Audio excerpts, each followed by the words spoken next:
Okay. Ngaqala. Igama lami uSiphumelele Bhengu.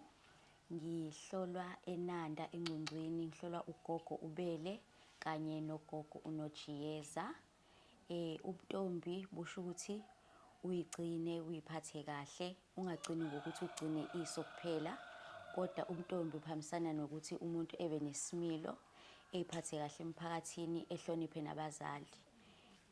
Ukufundiswa kwami ekhaya nokufundiswa kwami enkonzweni ukuthi uma uyintombazane noma uyintombi ukhula kufanele uzwane kakhulu noNkulunkulu. So ileyo nto le esifundiswa yona nabogogo abasifundiswa yona ukuthi umntombi angahambi ngokuthi sihamba amakhempe kuphela, sicula kuphela, sisina kuphela, kodwa asiphinde sibheke enkosini. Intombi futhi ayi ukuthi iyasina kuphela, ijaha umendo noma ijaha ukuyogana, kodwa intombi kufanele ihambe iyofunda emabangeni aphakeme, ithole iziqu, i-degree noma ithole i-diploma noma i-high certificate. Intombi iy'mele ifunde ukuthi yonke into iyazenzela, inganciki kubazali noma inganciki kumyeni in future. Ngiyabonga. Okay, sicela usichazele ukuthi intombi iphatha kanjani. Intombi iphatha ngokuthi okokuqala nje indlela ogqoka ngayo uma uyintombi kufanele ugqoke ngendlela ezokwenza ukuthi uma uhamba ngaphandle abantu bekwazi ukuthi bekuhloniphe futhi nawe uyihloniphe. Ukube intombi akuchazi ukuthi uyisibuko sakini kuphela, but usuke uyisibuko sezwe. So ukuyiphatha kwakho ukuthi fanele uyiphathe ngokuyiqoqa, uyiphathe ngokwenhlonipho, noma ukhuluma uma uyintombi ukhulume amagama aqoqekile, ungatholakali uvanze emgaqweni, ungatholakali uhambile uphuzile noma ubhema iyidakamizwa. Okay, uneminyaka emingaki? Asike sibuze iminyaka but sicela ungazisi ukuthi iminyaka emingaki khona ngizoqhubeka nalo mbuzo ngidinga ukubuza wona. Ngina 25 years, turning 26 this year. Okay. Mhlambe koza kwethu mhlambe abano 18 years noma abano 15 years, mhlambe ungabachazela ukuthi wenza njani uma ufuna ukufika egabeni ekangako, because sometimes abanye bagcina ko 18, yabo. So kwababukayo oyintombi ofuna ukufika kule age yakho, cela uchaze bandla ukuthi wenza njani uma uyintombi uze ufike ko 21 years old. Mina indlela yami ngisho ukuthi nje ezintombi ngikhuliswe ngenkolo. So nje okokuqala ukuthi uqala umesabe uNkulunkulu, ucele kuyena, unxuse kuyena konke, because ukuhamba kwethu le ndlela esihambayo asihambi ngokuqonda kwethu, asihambi ngokulalela ogogo, asihambi ngokulalela abazali, kepha kungumusa kaNkulunkulu. Ngikholelwa kulokho ukuthi kungumusa kaNkulunkulu, uyena osingamela, uyena osiprotectayo. So iy'ntombi ezingilandelayo noma ey'ncane kunami ngingayigqugquzela ukuthi yebo siyahlolwa, yebo ogogo bayasicebisa, abazali futhi bayakhuluma nathi, kepha fanele konke sikubeke kuNkulunkulu, sihlezi sithembele kuyena, sithandaze kuyena ukuthi endleleni yethu esiqondise, esihambise kahle.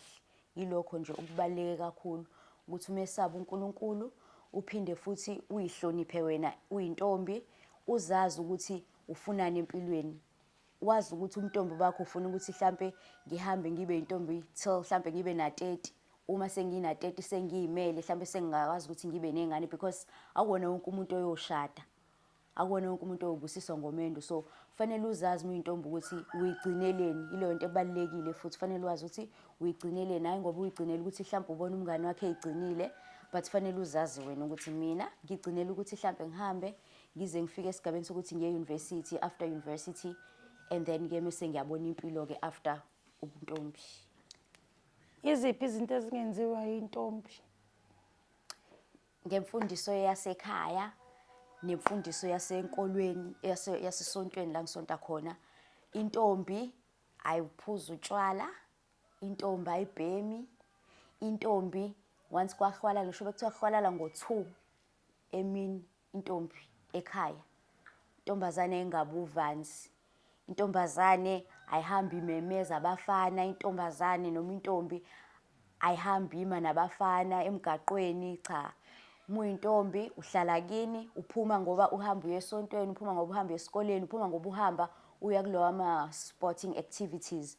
Hhayi ukuthi usuzobe uvanzi uhambe zonke iy'ndawo ngoba le ndlela le esiyihambayo ibukeka iyinhle kwi-majority, but there is a minority engayithandi le ndlela esiyihambayo, engagcina isihehele ey'ndaweni ey'rongi, noma engagcine isikhandele uzungu, ugcine usuyibona usenkingeni. So uma uyintombi nje fanele ufunde ukuthi uyiqoqe, uyihloniphe.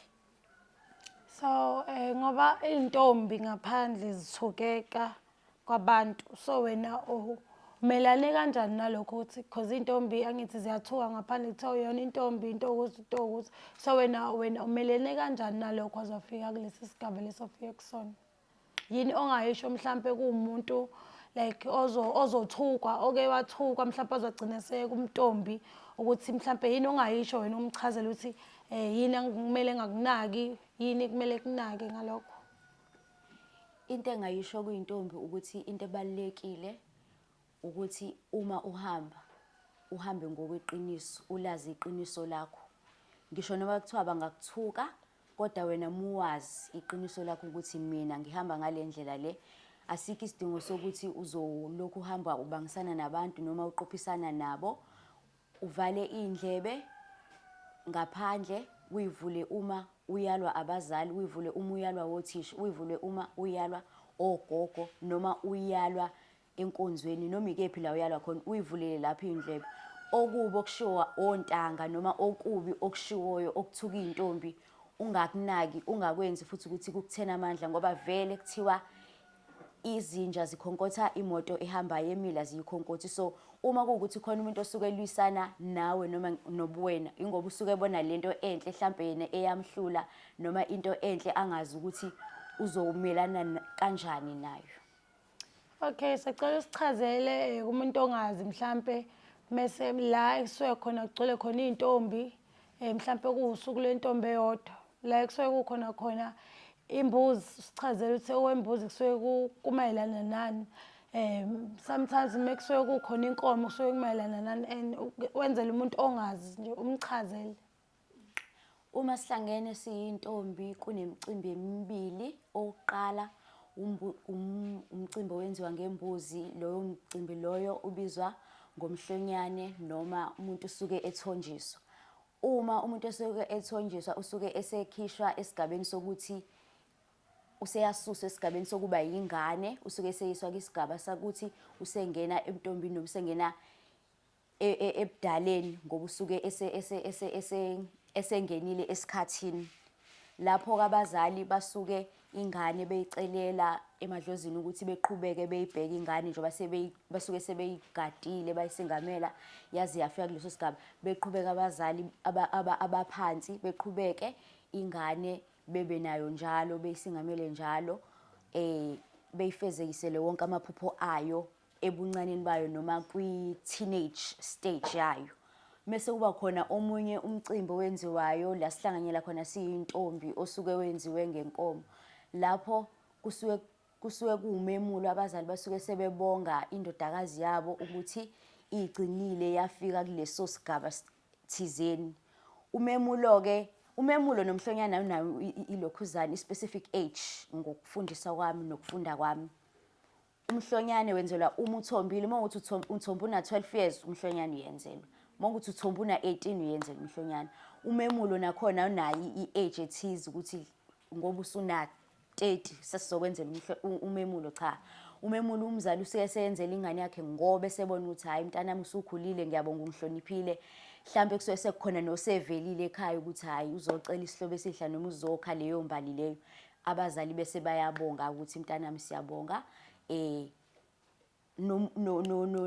Nomfana noma hlampe nensizwe esuke isifuna ukuvela ngaphambili, isingavela ngoba ingane yabo basuke sebeyikhiphile esigabeni sokuthi isiyingane, isuke ilungele ukuthi hlampe isingahamba iye emzini wayo.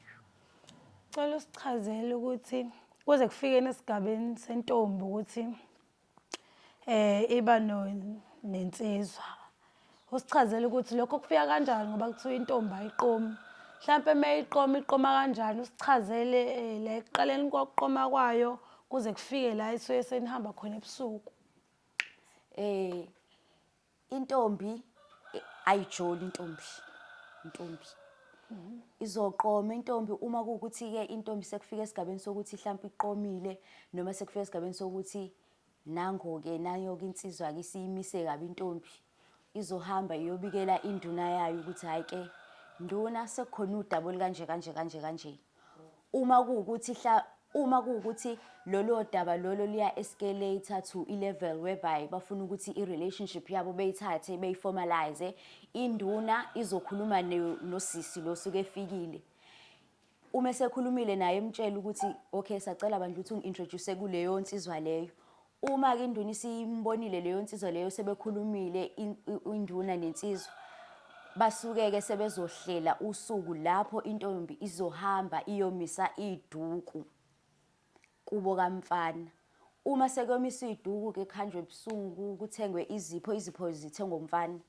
Izipho-ke meyifika intombi la kuyomiswa khona iduku, zikhiphe lezo zipho lezi eziyikhiphayo limiswe iduku, ebese umfana eyalwe iqhikiza ney'nduna zentombi ukuthi okay ngoba sesifikile la ekhaya sizomisa leli duku leli, sa-acknowledge ukuthi ngale usisi wethu uyavuma ukuthi hhayi kusho ukuthi senifuna ukuba formal naye. Uma eseyala usuke esetshela ukuthi njengoba sesifikile la ekhaya kuchazi ukuthi usungafohla-ke esibayeni sabazali. Cha, akakachazi lokho.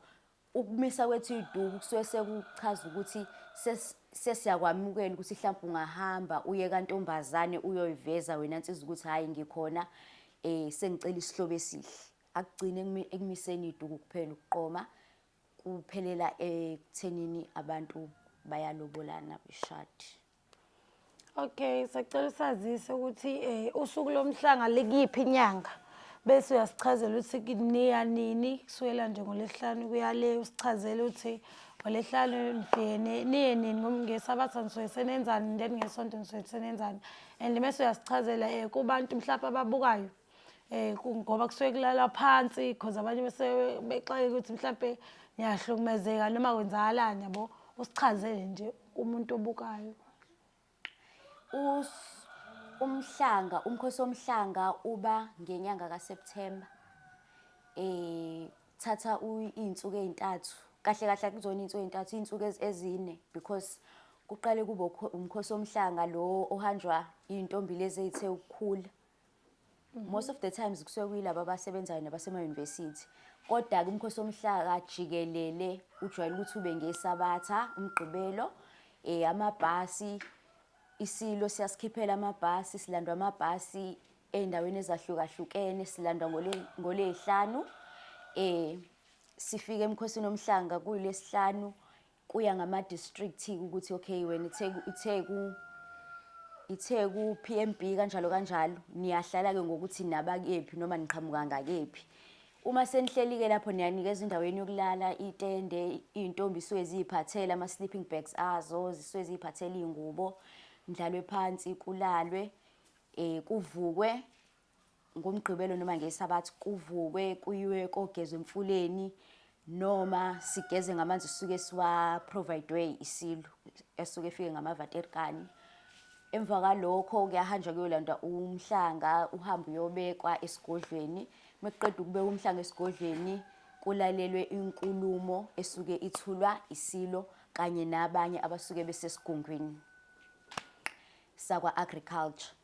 NgoSunday usuke kusuke sekugoduka ngalo, kodwa before kugoduke Sunday kuphinde futhi kube khona umcimbano oba khona omncane lapho kuzokhuluma isilo noma kuzokhuluma abaka-agriculture, ebese siyagoduka siphindela emakhaya.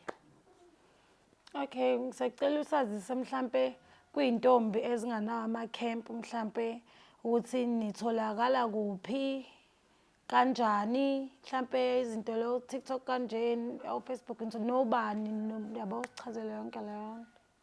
Iy'ntombi engingathanda ukuthi zisijoyine Nanda Namaphethelo, siyintombi zokuthula, sinayo i-Instagram page, intombi zokuthula. abantu aba-active kakhulu futhi abangatholakala abangaphambili abawosisi bethu. Sinayo Banelile ku-TikTok, Banelile Dlamini ku-TikTok. Sinaye uSenamile Qwabe ku-TikTok. Sinaye uLihlithemba Bele ku-Instagram. Ilabo bantu labo engakwazi ukuthi befollowishwe ukuze bezothola more details about i-group. Ngicela usazise imbala yeqembu lenu. Imbala yeqembu lethu u-lime, u-orange, no-white. Okay, I think I'm done. Thank you. Thank you.